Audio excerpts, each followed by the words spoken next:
Good morning. It's News from the Roots on Mountain Stream TV. Today is Monday, July 1st, 2019. I'm Avram Friedman, and we have with us this morning Thomas Crowe, familiar to many of you who are watching this show and Mountain Stream TV. Thomas had his own show, The Culture Hour. But today, you're going to be the person being interviewed. We're going to switch roles here a little bit.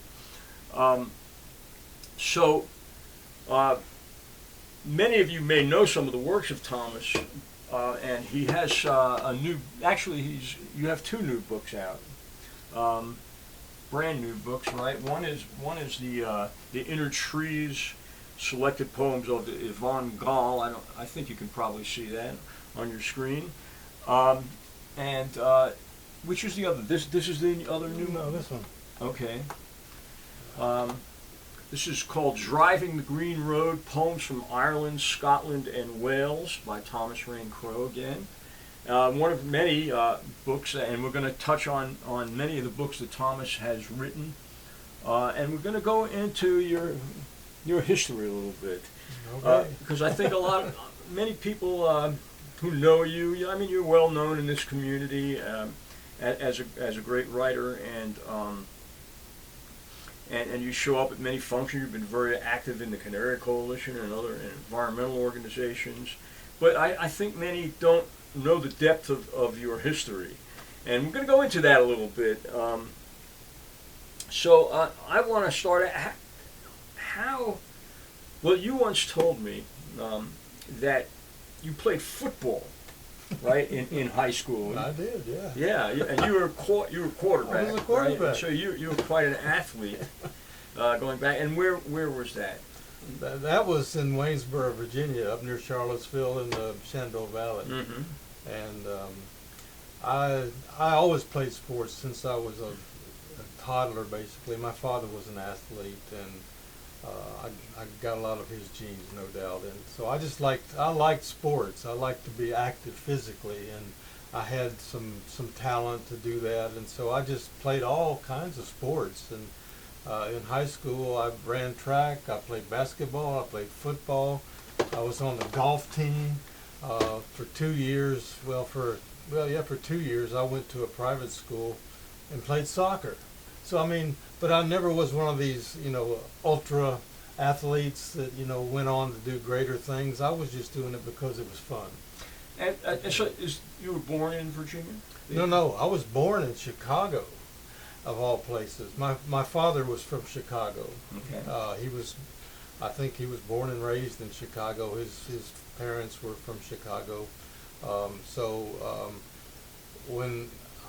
When my parents, when I was ready to be born, I never lived in Chicago, but my parents decided they wanted to go to Chicago to have the birth and do it with the grandparents and all that, and there was a good hospital and all those. Where had they been living before that? They were in Wisconsin. Oh.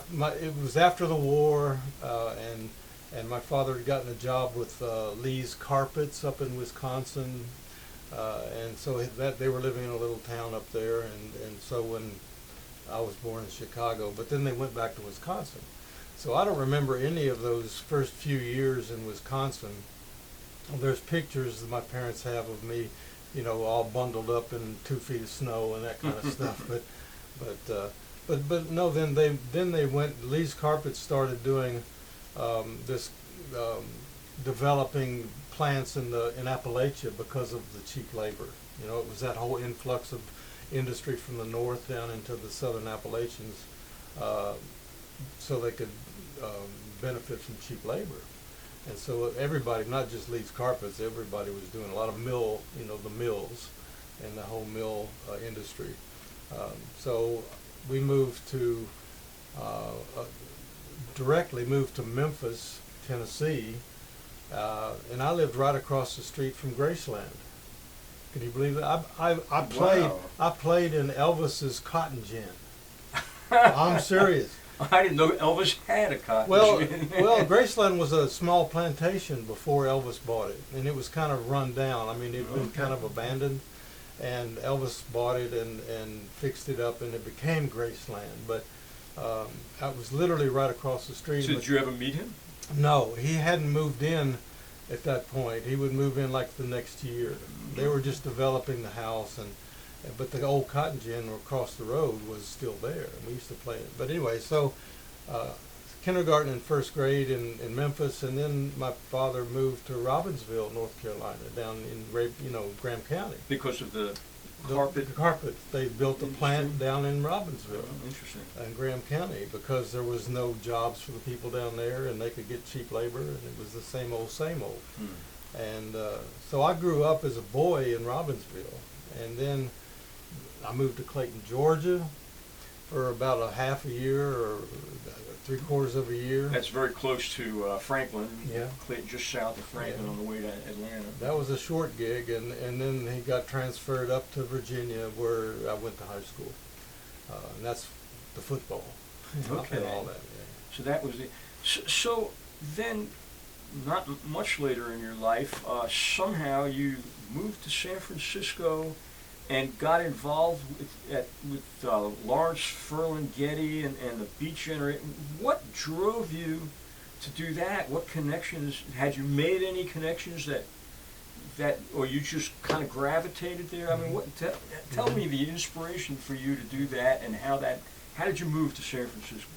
Yeah, that's also kind of a long story. I mean, in terms of how I got there, because a lot happened after high school and before I actually moved to San Francisco. So I always loved literature, and my mother read to me every night before I went to bed when I was young, and I loved poetry, and I loved all that stuff. So in high school, really, I mean, I wrote little things when I was young, but not a lot. But in high school, I really got into it, and I discovered the beats in high school. And I hated school literature classes. You're reading all those dead poets from the 16th century and all that stuff. It's like so. But so how did you discover the beats? It was just an accident. I mean, really. I mean, I heard about them because of the media hype around Howell. The publication of Howell and the trial and everything. Of Ginsberg. Yeah, Allen Ginsberg. Yeah. Okay. And so, I mean, it was all in the news, and the whole thing about beatniks, and I thought, oh, this is cool, because, it was kind of like right at the front edge of the whole hippie, era, and I was all involved in all that eventually. Did you read On the Road? Oh yeah. But then I discovered Ferlinghetti's poetry, and just in a bookstore one day by accident, and it changed everything. In Virginia. I don't remember where the bookstore was, but it was during high school somewhere. Okay. And that changed everything for me, because it was a poetry that was using common language. It was about subjects that I was interested in. It was current. I mean, it was writing about things going on in the present day, not 300 years ago. And so I started writing like that, and I got real excited about it. And I had a band in high school. I thought I was going to be a rocker, but as soon as I tapped into the Ferlinghetti and Ginsberg and Kerouac and those guys, my focus changed. Instead of I was a lead singer in a band in high school. It was a pretty popular band. We were busy a lot, but the poetry just dragged me off in another direction. And so I went to college. That's a long story. Then where'd you go to college? I went to college at Fermin University down in Greenville. Okay. And I wanted to come back close to the mountains, and Fermin was the closest school to the mountains that I was accepted at, and so I went there. But then after college, I was like, okay, I had a degree in sociology and anthropology. What are you going to do with that? I don't know. And so I just did the on the road thing. I mean, I stuck my thumb out and did some hitchhiking around the South, and finally decided I didn't want to be here anymore. I wanted to go to France and be a real poet, because I figured out I wanted to be a poet, after I got out of college. And I didn't know how to do that. I didn't know any poets. I didn't know anything about anything except for what I'd read. So I went to France to become a French poet. I knew the French language. I studied in high school and college. How did you go? You flew to France? Yeah. The plane tickets a couple $100. Wasn't expensive. And you didn't know anybody there. No. You just showed up at the airport and went out into Paris. That's right. I went literally to where the beats, to the Beat Hotel, and on the West Bank in Paris, and and stayed in the hotel where all the Beats had stayed, you know, all the history of all that crazy time, and because I wanted to be a French beatnik poet, I guess, and but I loved Rimbaud and Baudelaire and the French writers and stuff, and I thought that's really where it was at. But you know, after a year in France, I really realized that I was never going to be a French poet. I was going to be an American wannabe, and I didn't really want to be an American wannabe. I wanted to be a real poet. So I came back to America, and then I went to San Francisco. So you came back to where? When you flew back, you came. Well, the long story is I flew back, and Yeah, give us a long story. I went to Fort Wayne, Indiana, and worked on a farm, a family farm, for a year to learn about. I wanted to know what the foundation was for the American economy and the American psyche, and I figured the best place to do that was in the heart of farm country in the Midwest, and so I went up there and scouted around and found a job on a family farm working as a hired hand, and these are people that raised cattle and hogs and grew soybeans and corn, and I mean, it was a real deal and a pretty big operation. And so I learned a lot, and they were very activist people, farmers. They weren't just your, what can I say, the conservative right. They were kind of the liberal left. Interesting. of the farming community, and active in farmers organizations and unions and all that stuff, and really wanted change. And so I learned a lot about the bottom line of the American baseline, which is food. I mean, food is the baseline for the economy, in my mind. But then that about killed me. It was such hard work, and I was living in a trailer, and I mean, you know, it was rough. Were you doing any writing on your own No. at that time? You were just Not that I didn't have any so time you were just or energy. experiencing at Yeah. that time. Yeah, I Yeah. didn't have any time or energy to do anything but farm. Mhm. I mean, it was 24/7 and then some. So, and I was getting unhealthy. I was getting sick. So I quit, and that's when I went to San Francisco. I had Hitchhiking? How did I get? No, I didn't hitchhike. I must have flown there. I flew. Yeah. I don't remember where I flew from, but I flew there. Probably in Indianapolis, I would guess, right? Probably. Yeah. Yeah, it wasn't too far away from there. Mhm. But I just showed up, you know, in the Bay Area, in Sausalito. Lived on a houseboat in Sausalito. With somebody you knew, or No. again you didn't know anybody there? I had an uncle who lived out in Marin County, Okay. and so I connected with him, and he gave me a connection with some people that in Sausalito that may have a rental place, or there's a place to go check. Okay. In those days, the houseboats it was funky stuff. You know, it was really funky. Now it's really high end, but it was funky and inexpensive, and I could afford it. And I didn't have a job yet, you know, but I got a job in a restaurant in Sausalito, washing dishes. And then I make forays into San Francisco right across the bridge. And I happened to go to an event at the De Young Museum that was a big beat retrospective, featuring paintings and all kinds of stuff that people had done. Plus, they had an event one night where a lot of the beats came and read in the museum. And I went to that, and that was it. That was the deal for me. Did you make contact with any of them? Well, I was in the same room with them. Right. But not really, no. I mean, there was hundreds of people. There were people outside. You know, I mean, it was packed. So you're just observing at this point. Yeah. But I knew where I wanted to be and what I wanted to do, and so eventually, I moved into San Francisco into North Beach.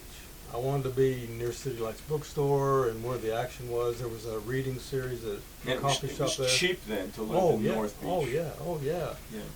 San Francisco was full of artists of all types, and you know, and it was happening in terms of an artistic community. I was just lucky, timing is everything, and I happened to be there at a good time. People were coming in from all over the world. And so what year are we talking about here? This is 1973. Okay. Yeah. And almost 74.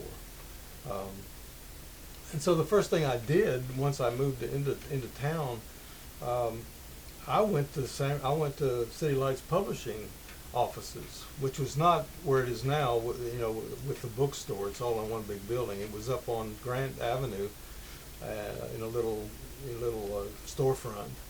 And but I had a manuscript that I'd written, while I was in France, of poetry, and so that was kind of my entree. I was going to take my manuscript and submit it for publication. It's like, that's a heady thing to do, but what the heck? This is a book of shepherd poems, just a collection of your poetry. Yeah, a collection of my poetry that I wrote during that year in France. Gotcha. And I knew Getty had a history of living in France and knew the language and loved French poets and all that stuff. Getty, I guess it's his French name.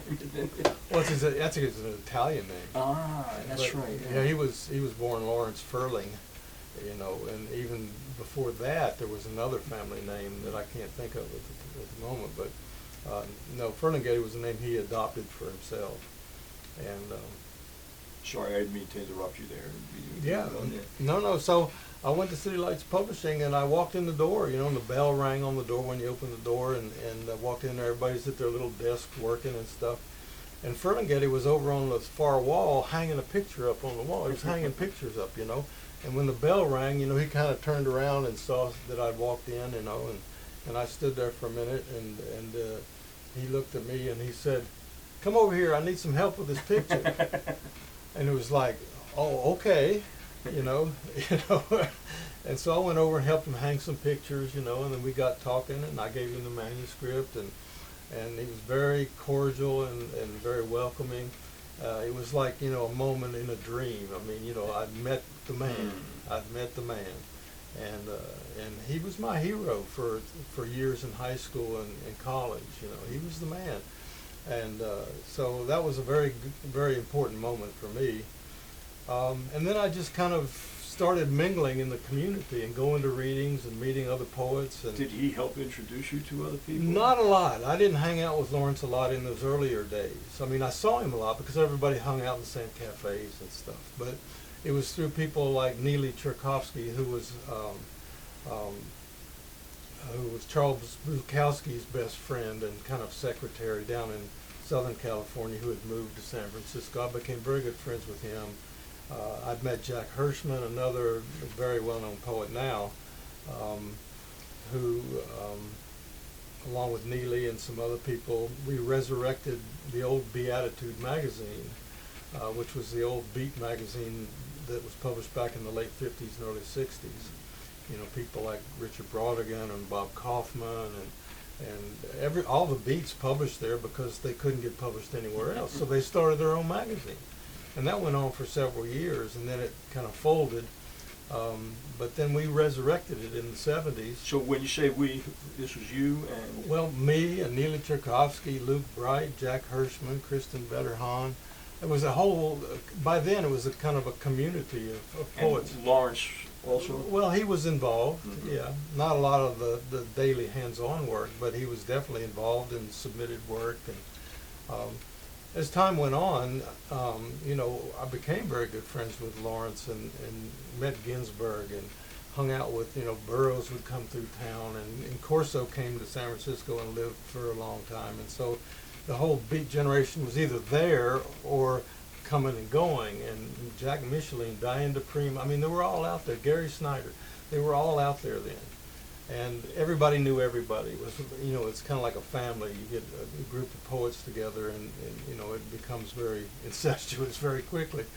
And so eventually things started happening, and we started doing readings, and we did a poetry festival, and started doing organizing and doing protest, demonstrations, and in all of that stuff, everybody was involved. All the Beats, and then all us younger people too, the next generation, that became known eventually as the Baby Beats.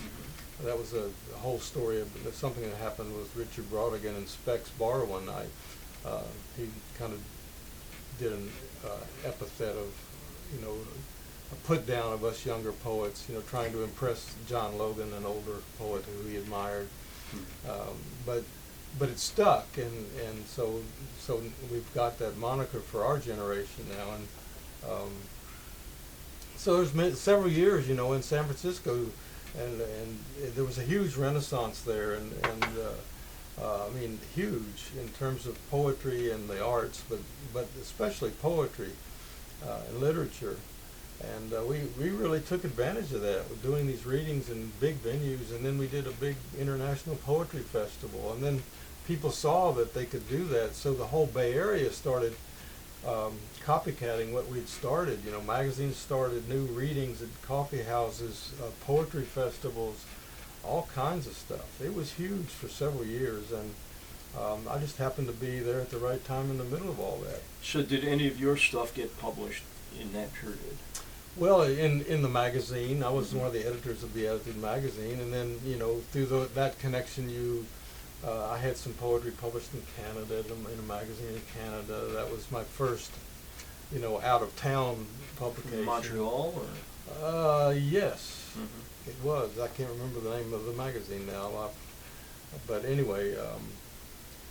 But not a lot. I did some broadsides, and then we started a press along with the magazine called Beatitude Press, and published Jack Micheline, Neely Cherkowski's book. I did a book of Jack Hirschman's. We started publishing with small little books of poetry, but none of my books at that point. I wasn't ready. I mean, I was still experimenting. I was trying to write like all these great heroes of mine, so I was copycatting, trying to find my own voice. I really hadn't done that, but I was there. I read at readings, and I wrote some poems, and so I was a part of the scene, and it went on until I met Gary Snyder and Wendell Berry one night at a reading at the museum in San Francisco. They had a reading together, and again, which museum was this? The Modern Art Museum, the D. Young Museum. And so, no, the D. Young is a different museum. It was a Modern Art Museum. Same place, different building. And I got interested in. I had a friend, Philip Daughtry, who was in with Snyder and the whole Kooksuit community up in the Sierras, up along the San Juan Ridge, and so he would take me up there, and I'd hang out for 4 or 5 days, with those guys. And I realized pretty soon that the real work, as Gary Snyder would call it, was really all about the environment and about the natural world, and that all of us living in the city were having a good time, and it was all kind of like a big party, really. But we weren't doing any work that was really going to benefit the natural world or the environment or the big picture. We were doing a lot of protest stuff that had to do with literature or issues in the city, but not much beyond that. And so I started reading and talking and getting into the whole bioregional movement, which was starting up at that time. And the San Juan Ridge with Snyder and Peter Bluecloud and Dale Pindell and Steve Sanfield, all those people up on the ridge were really at the heart of the bioregional movement on the West Coast. And all the big meetings and planning sessions would all happen up on the ridge. And I was privy to all that. I got to attend all that stuff, because I knew all those people and I was interested. And so bioregionalism became a big thing for me. And I knew that I was done with my city thing, and I was just going to live out there and get into this. And again, where specifically was this? Where was the ridge? It's up near Nevada City, north of Sacramento, up in the Sierra foothills. Yeah, so beautiful place. I mean, wild. I lived in a teepee for a year. Who owned this land? I mean, who's... Well, different people had their own property, and it was a community. It was a community. It wasn't a commune. It was a a county, if you want I got you. and people had their own space. A lot of people lived close to each other, but and I lived on a piece of land that was a kind of a semi-commune. It was 70 acres of farmland that was at one time an old Maidu Indian village, and so there was a lot of archaeology of that still there on that property. And whose land was it? It was owned by a New York artist named Arlo Acton, Mm-hmm. and him and his wife, who was an heiress for one of the big swimwear, magnates, had moved from New York to out in the middle of nowhere, basically, to do this, kind of self-sufficient And back to land movement. how did you make that connection with him? I mean, Well, it was through Philip Daughtry and going up there when I was living in the city. We would make all these connections, meet all these people, and I met Arlo and his wife through that, and they said, "Oh, come on up and live with us." That's the way it was in those days. that's cool. And so I decided to do that. But they had a teepee way up on the top of the hill on the property, and I lived in the teepee. And we had horses and goats and a big garden, and there were several other people living on the land. And it was sort of, everybody had different jobs. It was very loose, and sometimes people didn't do their jobs. It was really kind of crazy. But it was a good start, and it gave me a place to be and access to that community and all the things that I was interested in. So I did that for a year. Excuse me. And but then it started to get to be wintertime. Wintertime in Northern California, there's a lot of rain. It gets cold. It's the only time during the year it does rain for a couple months, and that's it. The rest of the time there's no rain, hardly at all, if any, at least back then. And so I did, I'm living in a teepee. I'm going to live in a teepee, in a cold, wet teepee all winter long. That doesn't sound like a lot of fun. And so I decided to come back to North Carolina for the winter, just for the winter. The old mountain man that I'd spent a lot of time with when I was in college down at Fermin had died. And he left his little cabin that I helped him build while I was in college, was there and available. And the people that owned the property and the cabin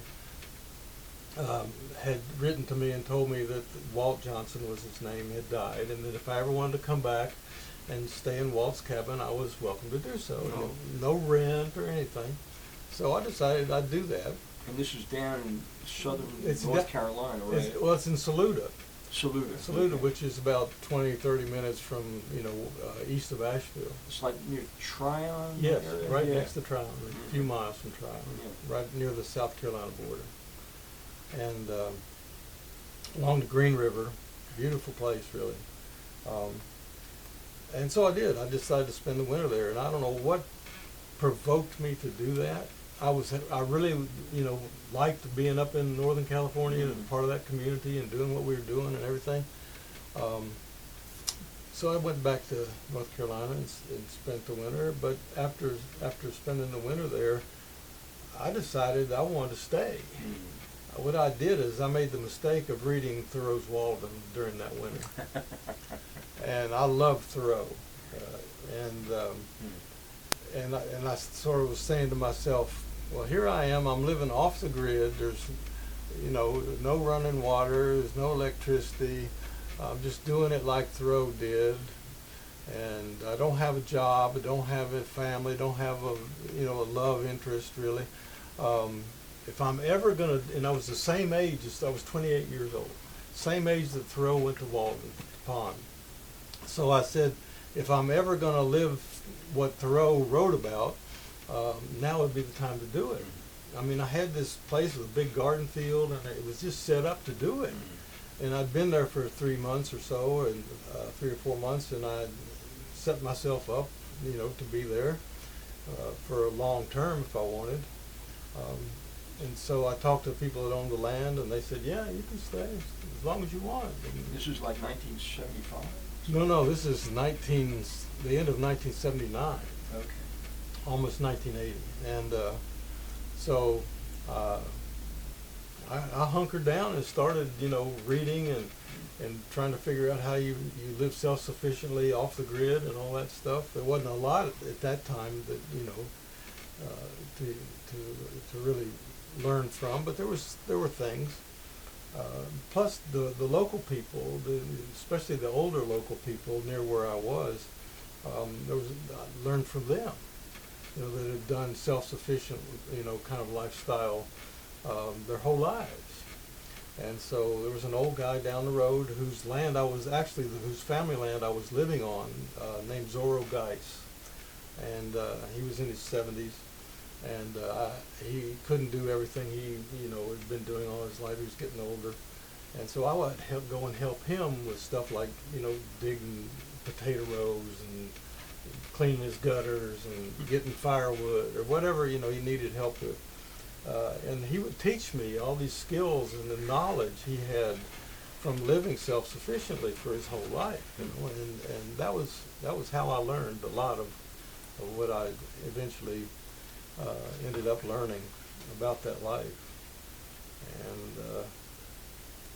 And so I was there for 4 years.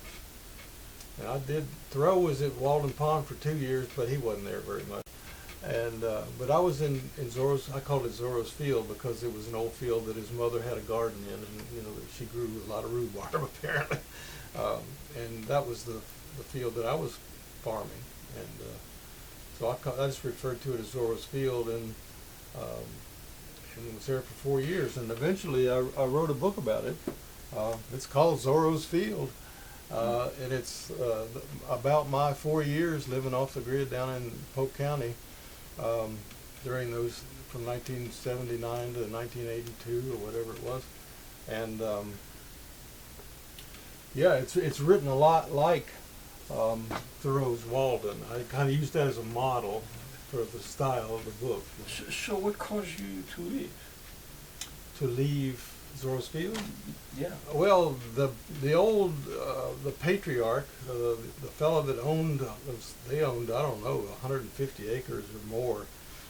It was once the Zorro Geis farm. They had bought it from the Zorro Geis family. And Zorro moved down the road a ways, and had a little place down there. He died. He was a retired psychologist from Duke University, and he was from South Carolina, from western South Carolina, and he'd come up into the mountains as a younger person with his family in the summers especially, and because it gets hot down in South Carolina in the summer. They come up to the mountains and hang out. And he always wanted to retire in the mountains, and so he had bought this place from Zorro and his family as a place to retire pretty early on, I think. And they would come there and spend their summer vacations, up in the mountains from Raleigh down, Durham, down at Duke. And but then he retired, and he spent his time up there, his last years of his life, gardening. He was an organic gardener. He was a big gardener, had an apple orchard and everything. But he died, and when he died, of course I was there too. It wasn't far from the little cabin that I was living in, down the same dirt gravel road. And what happened is that his family, appear for a funeral and all that kind of stuff, and before you know it, they're talking about clear-cutting the forest and land and cutting down all the apple trees, running cattle in there. I mean, developing the place, 150 acres. And, and I just wasn't into that. That was everything that against what both the owner and I stood for in terms of our own values and our own interests. So I left and got a job working construction over in Black Mountain, and moved here, moved there, moved to another place, and eventually ended up over here in Jackson County. How did that happen? A woman. That's a good reason. And this is about when I met you. Yeah.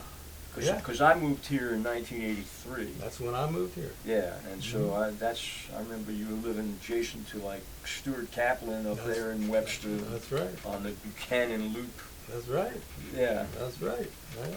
And No, it was a woman that I met at a Sufi conference in Black Mountain. Okay. You know, we're out near Asheville, Black Mountain, and not far from the old Black Mountain College.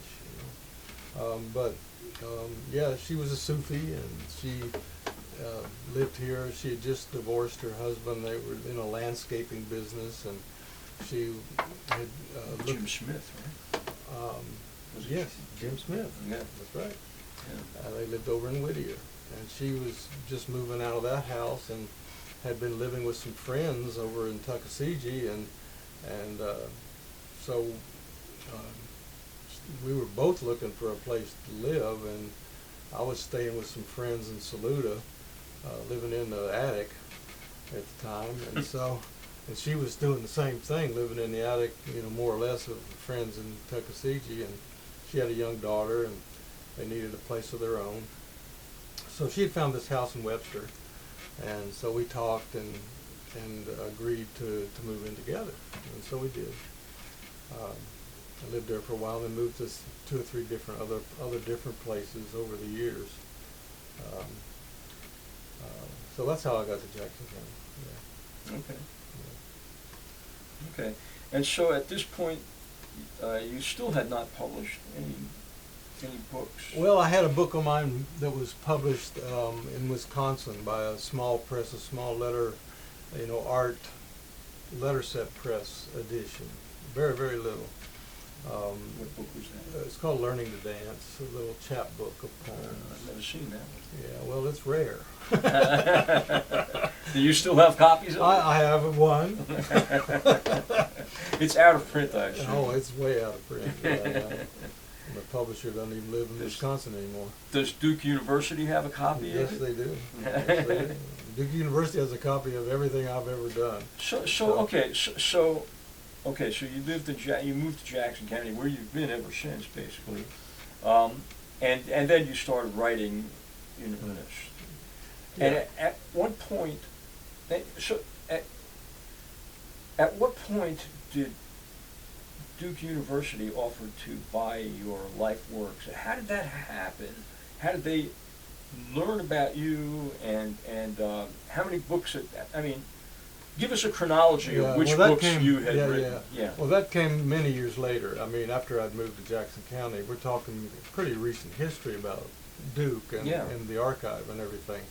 Of course, like you say, when I first moved to Jackson County, I just had a little chapbook. That was the only thing I'd ever have published in book form.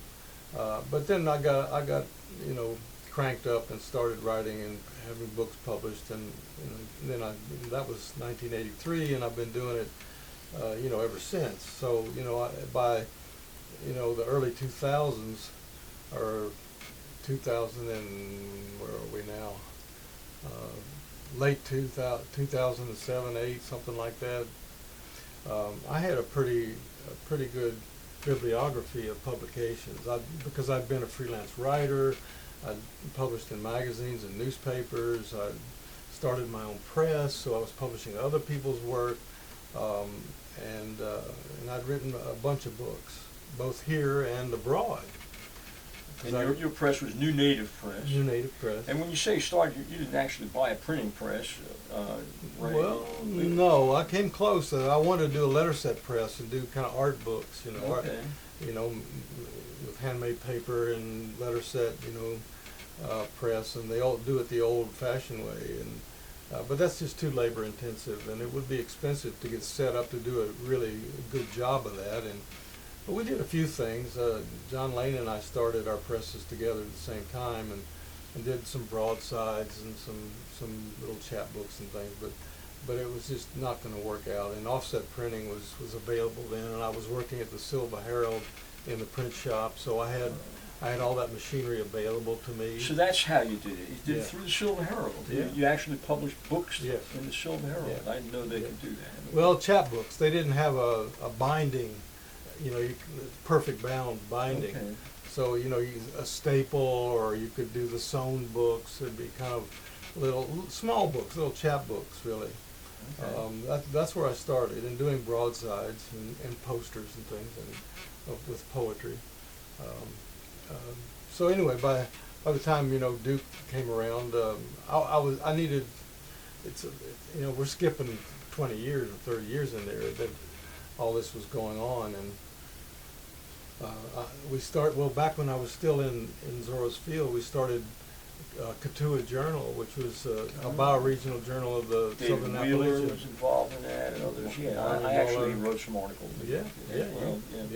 And that was a big focus for several years for me. Mm-hmm. And through that, I got really plugged into the environmental issues here in this part of the country, and especially the Southern Appalachians, and started becoming more active with organizations, and then of course the Canary Coalition, Right. and other things, committees and things working, and then a lot of my writing, I did a lot of writing, editorial writing and feature writing for newspapers here locally, and a lot of my writing was about the environment, about the issues, and we did a lot. There was a big development boom in Western North Carolina, 10, 15 years ago, and my part of the county out in Tuckasegee was really hit hard with that. There were several big gated communities going up out there, and they were destroying the rivers and messing up everything. The land prices were going up, taxes, everything. It was a mess. And so they were going to build a rock quarry next door to where I lived to have access to gravel for all these roads and everything. And you stopped that. We stopped it. It took 2.5 years, but we stopped it. Mm-hmm. And thank goodness. And so there was a lot of that going on, and it's still going on. Maybe some of the same issues, but different issues all this time that the Canary Coalition has been involved with all along. Thank you very much.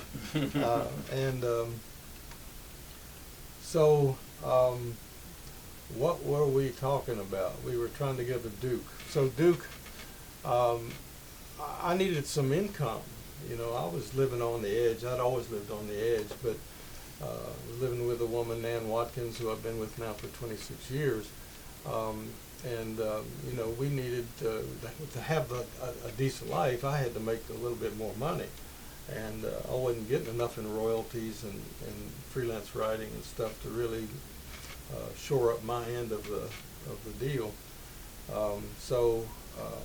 I went to Chan Gordon in Asheville, who is the owner of Captain's Bookshelf. It's a used and rare bookstore. He's been there for forever.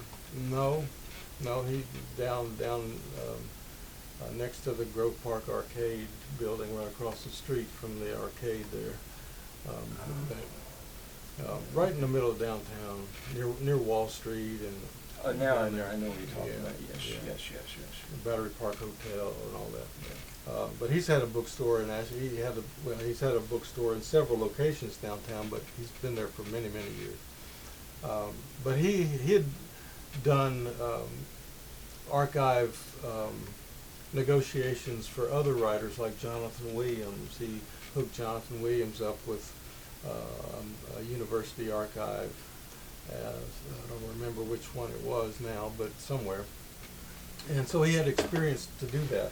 And I'd saved all this stuff from San Francisco and all my work and everything. I had a huge closet full of boxes and posters and all kinds of stuff that I just kept. Not anticipating an archive, but just that I'd kept. And so I had a treasure trove of stuff if anybody was really interested. So Chan Gordon, the first person he contacted was Tim West, who was the head of special collections at Duke, because he had dealt with him before and knew him. He'd also dealt with the University of North Carolina at Chapel Hill, the special collections people there, and some other North Carolina, Wake Forest, and so he had kind of an outline of places to contact in my behalf.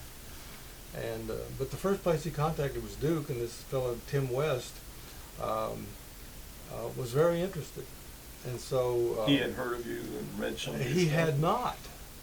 He had not, but from Chan's description and conversations that they had, he wanted to know more. Okay. And so I put together what would you call it, a resume or a vita or so, or a list of all my publications, or a lot of them anyway, and all the things I'd done, the awards that I'd won, and it's kind of a history of my, on paper, of my life in the last 30, 40 years.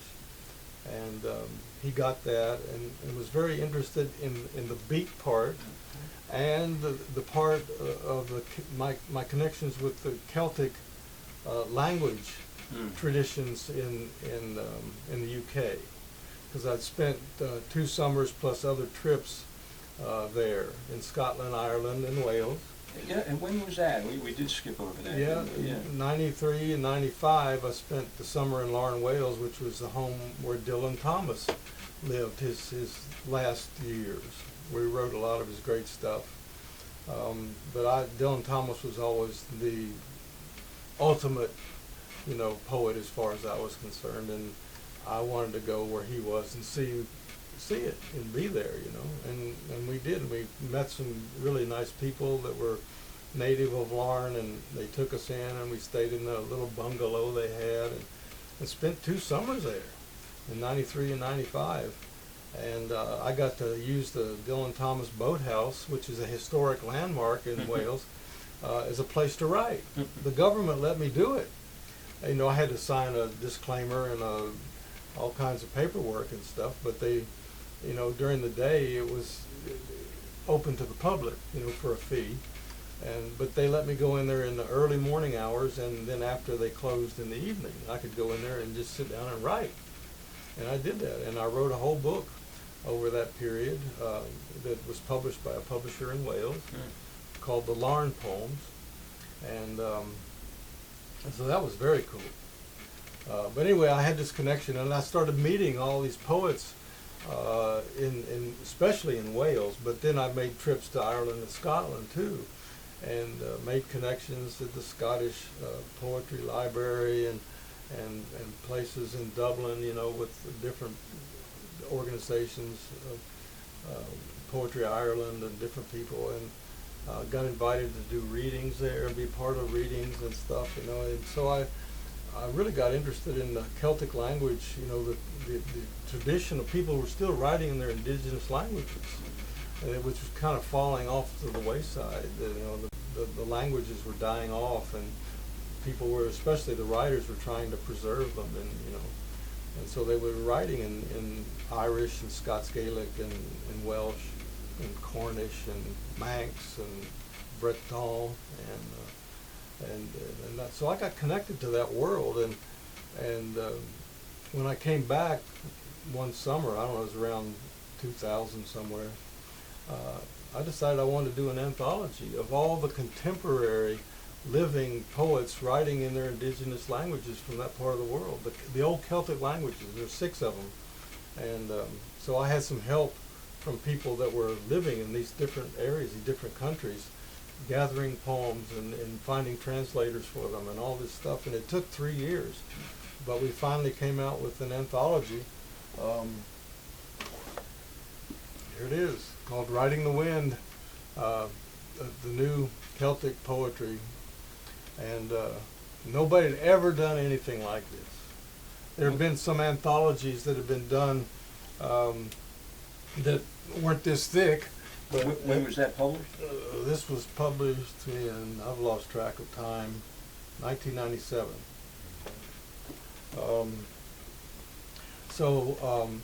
Nothing like this had ever been done, where they put all the languages, and it had been contemporary. There have been some anthologies of, the past centuries and the older poets that were, long gone, who were important to the indigenous languages in all those countries, but nothing that was cumulative like that.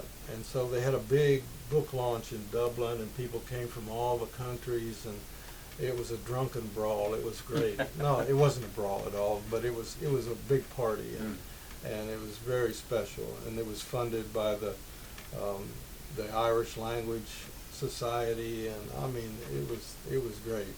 So these experiences truly impressed Mr. West from Duke. Yes, yes. What was his name? Tim West? Tim West, yeah, I got off track. See, I can go off on these tangents. No, that's fine. and These are great tangents. We'll be here forever.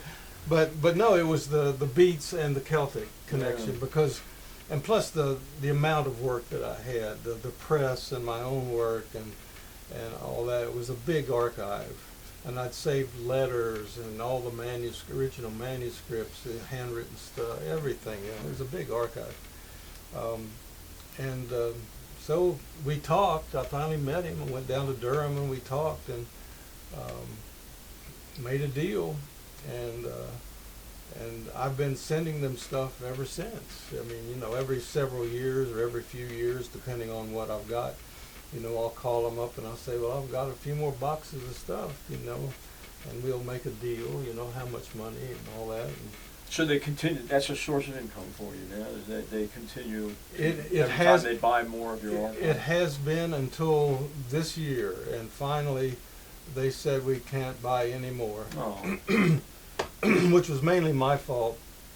I had a big stash because it had been a handful of years, and I hadn't sent them anything, and I had a lot of stuff. I'd been real productive over that period, and I had several boxes of stuff and stuff that I was holding on to myself that I didn't want to let go of.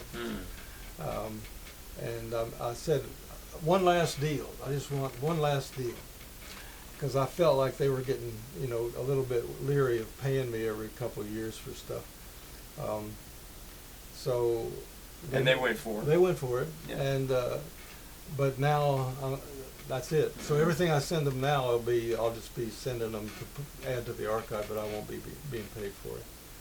But they've done a great job with it, and it's a great special collection. So if anybody wants to see this archive, where is it available? It's at Duke University in the library, in the special collections section of the library. And it's all online. You can go online, and they've got it cataloged. I think they're still working on it, but they scanned it all. No. It's just the list of all the titles and, you know, a way to access it. You know, different categories: books, magazines, this, that, and the other thing, letters. So that if anybody's interested, they can just go online and check it out and find it, you know, what they need or what they're interested in. Well, and then if you go there, they'll bring the stuff out and you can sit there and go through it. And it's all neatly packaged and boxed in these fancy boxes and everything. Oh, it's nice. Yeah, it's nice. So that's very cool. And so, coming up to date then, your latest book, and I went to see you and recorded you actually talking about this, but let's go talk about it a little more. The Inner Trees, Selected Poems of Yvonne Gall. You want to give us the story behind that a little bit? Yeah, well, there's a story behind everything. I mean, yeah. We could talk for a whole hour on Yvonne Gall. I discovered him by accident, just like I discovered Getty. I took a book off of one of my friend's bookshelves. It was John Lane down in Spartanburg many years ago. And was just going through his bookcase and pulled this little chapbook off the shelf and started reading it. And it was some of Yvonne Gall's poems. And I was blown away by this guy. I'd never heard of him. The poems had been translated. He was Franco-German, you know, right on the border of France and Germany. Alsace-Lorraine. Alsace-Lorraine, back in the late 1800s. 1890s, and had been part of the German Expressionist movement, part of the French Surrealist movement during the Second World War. He had moved to America. He was a pacifist and a Jew, so he couldn't stay in Germany. And then when the Germans invaded, or France, for that matter. That's right. When the Germans invaded Paris, he had to leave France, and so then he came to America, and he became part of the literary establishment, really, in New York and the New England area. That's interesting. And knew everybody, had connections in all these places in Germany and France during those years, different times. He knew everybody, all the great writers, but all the great painters, and the great painters, you know, Picasso, Dali, Chagall, you know, all the great painters, Magritte, all of them illustrated his books. I mean, they were just all friends, you know. and he was at the center of the French Surrealist movement, and him and Apollinaire had a different idea of what French Surrealism was, so they were always butting heads with Breton and Breton's cadre of French Surrealist poets. There was a big Renaissance in France at that time, a lot like the Renaissance that I experienced in San Francisco. But nobody I had never heard of this author, this poet, until I heard you speak about him at City Lights. Well, that's the irony or the or the shame of it all is this guy's probably, if you look at his bibliography, it's staggering. I mean, he started the whole theater of the absurd movement. Really? Yes, he wrote the first theater of this. It's called Methuselah, the play that he wrote, and then Ionesco and all those guys, and Artaud eventually, all copied his lead, so to speak. And then the French Surrealist movement, a lot of it's based on him and his work. And the German Expression, all that stuff. He was at the center of all of that stuff, and but because he moved around, and because he's been identified in Europe as probably one of the most important multilingual writers of the century, of the 20th century. Everybody acknowledges that because he could write in German and French and English fluently, and did so in all three languages during the course of his life. But very little of his work had been translated into English. So he's known in France, he's known in Germany. He's not a big star, which is a shame, but he's known. But in all the English-speaking countries, nobody's ever heard of him. But he did write some things in English. A little, yeah, just a little, not a lot, but a few things. No books, but poems that were published in English in different magazines in different places. But I found this little book of his poems that have been translated by William Carlos Williams, Robert Bly, W.S. Merwin, George Hitchcock. I mean, all these really well-known writers had discovered him and translated a couple of his poems for this book. It was done back in the 1960s. But other than that, there had been nothing of his published in English or was available in America for sure. So I discovered him. My partner Nan Watkins is a German scholar, major translator. I mean, she's got advanced degrees in German language and literature, and she speaks German fluently and has translated a lot of things in German. We got really interested, and we found she was also a reference librarian at Western Carolina University, so she had access to all the databases and the internet, and could find out where some of his work was available that you could buy. She went to Aid Books, and some of those places that you can find, translations in different languages and things, and ordered some of his books, and ordered this book called 10,000 Dawns in English, and it was the love poems between, this is a book, I'll get to that eventually, a little book that Nan and I translated of the love poems between Yvonne Gall and his wife over a period of 30 years. They wrote love poems back and forth over 30 years, and it had been published in France and in Germany back in the the 60s, or sooner. It may have been earlier than that. It may have been the late 50s.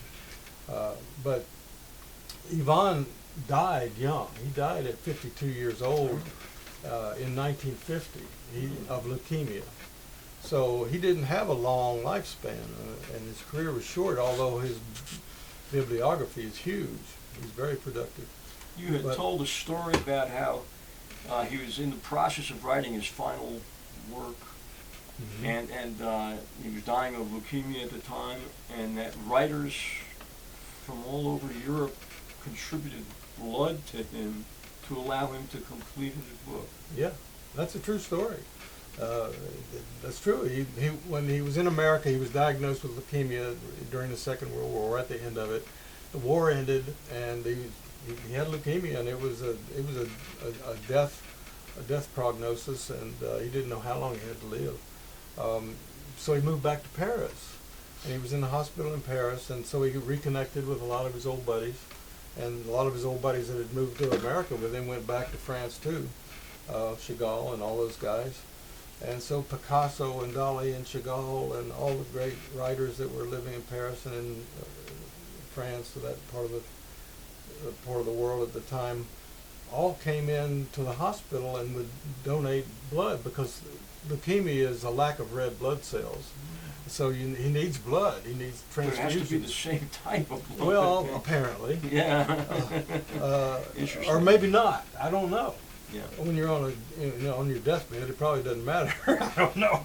I don't know how that worked. But anyway, they contributed blood to keep him alive so he could finish this final book that he had been working on for a number of years, called Dreamweed. And my partner, Nan Watkins, translated that book for the first time in English. It was recently published, the whole book, of those last poems that literally were written with the blood of some of the greatest artists of the 20th century. And that's a fascinating story. It's amazing. It's almost, like science fiction, and it's bizarre. But Gaull's life is really a lot like science fiction. It's very incredible life that he lived, very amazing. And he's one of the great writers, too. I mean, his writing is, I think it's the best surrealist writing of anyone, because you can follow it. It's not the Breton style where it's all from the unconscious and just a flow of unconnected images. His poems are grounded in something, although there's the flair of the surreal in the imagery, but he's always talking about something you can identify with and you can follow it. And a very, very important writer. And so it's been Nan and I's kind of mission, really, to get this guy out into the English-speaking world. So now we've done 3 books of Gaull's work, and they're available on Amazon and through distributors, and anybody that wants to find them can find them, or by accident they're out there. So essentially, this book that you have just released is a translation of Gaull's works. And talk a little bit about how that works. Because obviously, if something is rhyming in German, it's not going to necessarily rhyme in English. How do you make that work as poetry? Well, luckily, in terms of Gaull anyway, there wasn't a lot of rhyming. He did do one book called Fruit from Saturn that did have a lot of rhyme and interior rhyme. And we found a version of someone who had translated it into German from French that Nan could work with to do that. And there was also other translations that we could glean from to put some poems in this book. But I imagine that process must be extremely difficult to not only translate its meaning, but to keep it in the form of poetry, either with a rhythm or, it's like producing your own work in a way, except you're attempting to keep the spirit alive of what the original writer wrote. That must be an incredibly difficult task, it seems to me. Well, it is difficult. I've never looked at it as being difficult. I've seen it as being a challenge, and it is a lot harder than writing on your own. There's no question about that. Number one, you're obligated to be true to the other person and not bastardize their work, which happens a lot these days, I have to say. People take a lot of liberties, with translation and trying to make it sort of like their own, or incorporating a lot of their own. Should you take some liberties? Well, there has to be some, because there's no such thing as a literal translation. You can't do it, no matter what language you're going from and into. There's no such thing as. I remember a book that you did something similar with Hafez. Hafez, yeah. And at one point you were talking about credit cards or something. I was like, wait a minute. Well, yeah. I got criticized for that pretty heavily from the Persian scholars and the Middle Eastern scholars down at Chapel Hill for that. Yeah. But what I was trying to do was I was trying to make Hafez modern. Yeah. I mean, Hafez wrote back in the 14th century, and there's a lot of references there that most people can't relate to, and it doesn't really work. So, once in a while I would inject something that would be an equivalent, a modern day equivalent to what he was talking about, for the sake of modern readers, just to make him available and accessible. But basically, I tried with the Hafez to be as close as I could come to the original as possible, and I didn't know Farsi either. So I was working from literal translations by people who were reputable as translators from the Farsi into English, but whose translations was not good poetry. It was just literal. It was literal, as much as they could do it literally, so I was trying to make it more like I thought it really would have been if you were hearing it in the original and could speak the original, and being true to the form and to the rhythms and all of that.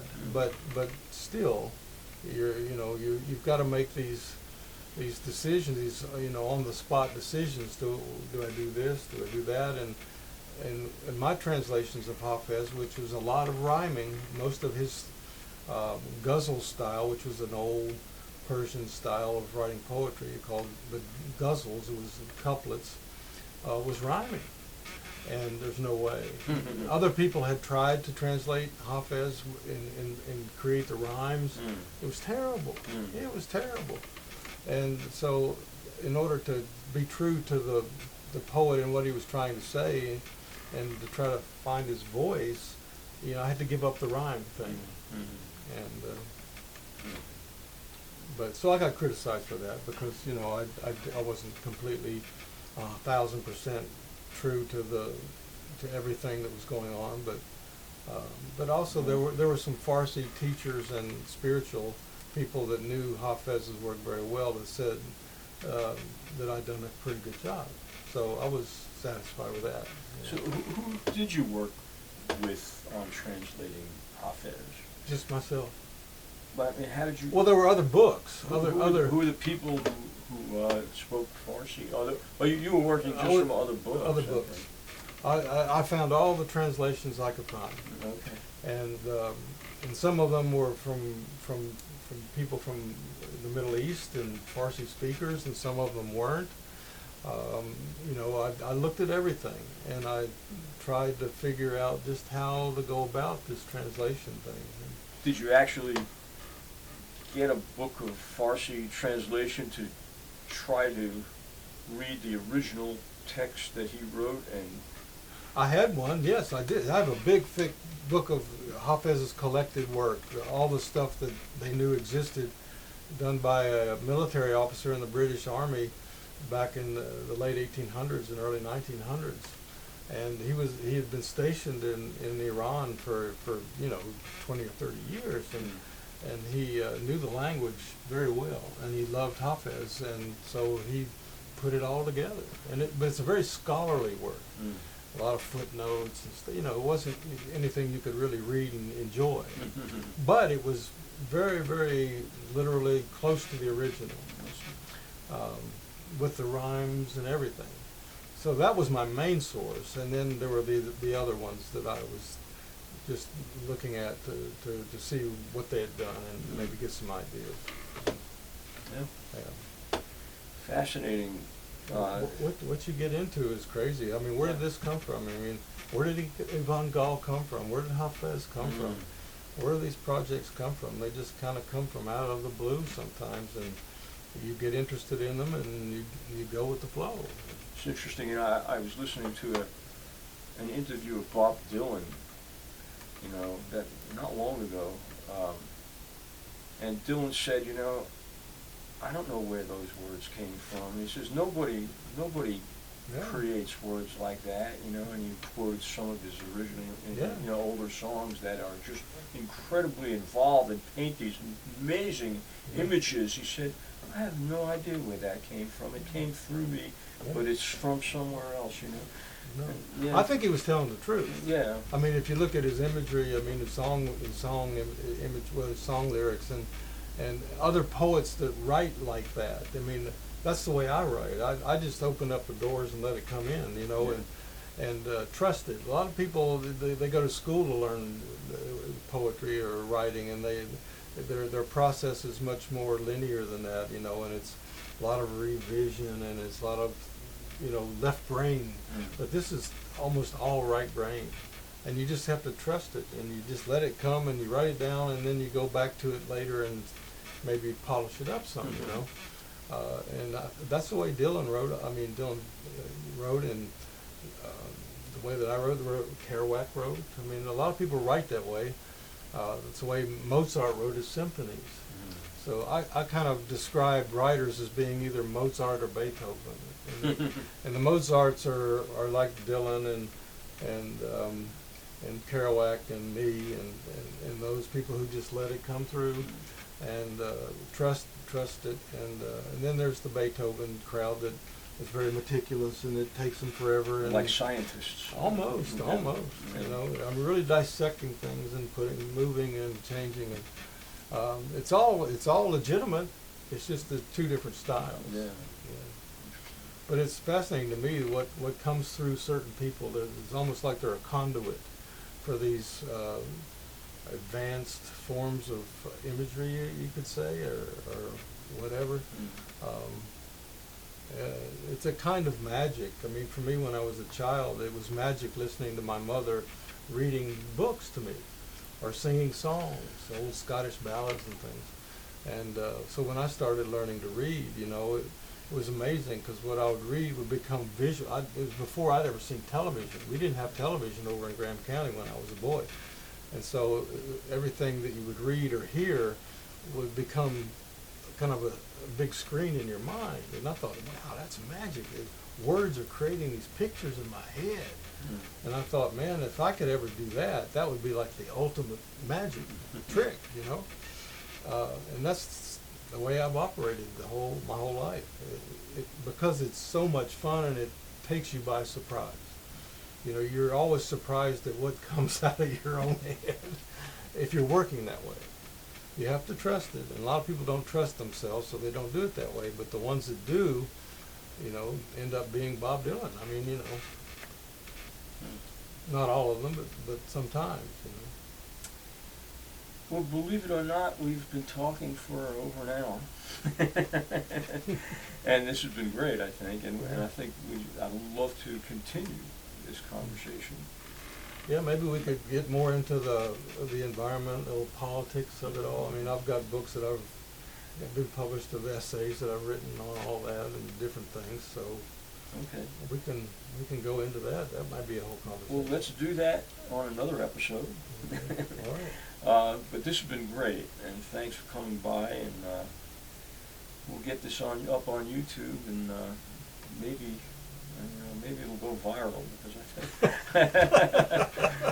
I think this will interest a lot of people. It's you, in your own way, a historic figure around here. You are, and you've been involved in so many different aspects of the community, but also you're carrying on this incredible tradition, several traditions that you've tapped into in your life, the Beat Generation, and what happened in the Celtic languages, and your visit to Dylan Thomas and stay at Dylan Thomas's house. I mean, that's amazing. It's a unique life that you are living, and hopefully will continue to live for quite some time, and add to this amazing collection of work that you have begun. Or not. Maybe I'll start doing something else. Maybe so. Yeah, who knows? Thanks, Tom. Yeah, Okay. thank you.